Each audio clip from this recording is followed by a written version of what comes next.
Menguji magis Hengki. Usai ditinggal Henry Susilo pasca kalah dari Malut United, Kabau Sirah dilatih oleh caretaker Hengki Ardiles. Ex-kapten Semen Padang FC ini sebelumnya adalah asisten Henry Susilo di 4 laga awal bersama Dian Rama Saputra. Musim lalu, Hengki juga membantu SPFC kembali promosi ke Liga 1 bersama pelatih kepala Delviadri dan asisten lainnya Robi Mariandi. Di awal musim 2024-2025, nama Hengki Ardiles tidak terlalu banyak diperbincangkan. Pemberitaan media lebih hiruk-pikuk dengan berita materi pemain asing Kabau Sirah ketimbang komposisi tim pelatih yang membantu Henry Susilo. Bahkan wajah putra tanah datar ini jarang menghiasi tampilan media-media sosial seputar Semen Padang FC. Seiring dengan berakhirnya kerjasama Henry Susilo dengan SPFC, manajemen menunjuk Hengki Ardiles sebagai caretaker. Meskipun dipastikan tidak akan lama, penunjukan Hengki secara tidak langsung kembali mencuatkan namanya di jajaran elit sepak bola nasional. Bagi pendukung Semen Padang, Hengki Ardiles adalah legenda hidup. Hengki mencatatkan 308 pertandingan bersama Kabau Sirah. Hengki sukses mengantar SPFC menjadi juara Indonesia Premier League IPL 2011-2012. Selain itu, pria 42 tahun tersebut juga berhasil meregup Piala Indonesia Community Shield 2013 dan jadi pemain terbaik IPL 2012.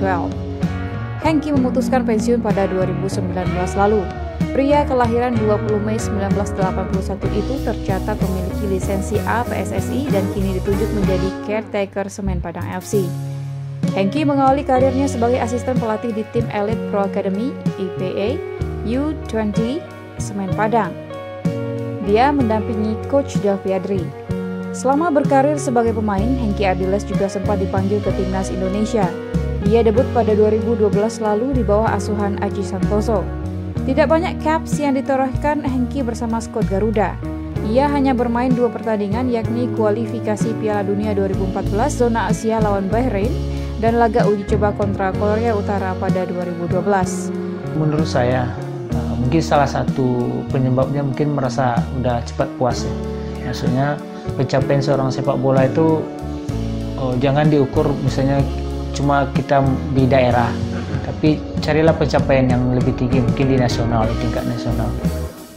Kadang pemain muda ini udah berada di satu klub, mereka udah nggak mau lagi mau menambah, cuma udah enak nih, udah enak. Tapi rugi rasanya kalau pemain muda itu seperti itu, karena mereka masih bisa pencapaian mereka lebih tinggi. Lihat pemain-pemain muda, apalagi sekarang faktornya mungkin dari materi, dari gaji pemain udah wah sekarang. Nah, rasanya rugi kalau pemain sekarang, pemain muda ini udah merasa puas dengan apa yang mereka dapat. Saya yakin pemain muda sekarang bisa mencapai yang lebih tinggi. Rabu 18 September 2024 akan menjadi ujian pertama bagi Hengki. Akankah magisnya bisa berlaku saat Semen Padang FC menjamu Barito Putra? Meskipun bersifat pelatih sementara, setidaknya Hengki memiliki kesempatan besar bahwa apakah ia kelak akan bisa menjadi next head coach of Semen Padang FC? Ayo dah Hengki, buktikan dah!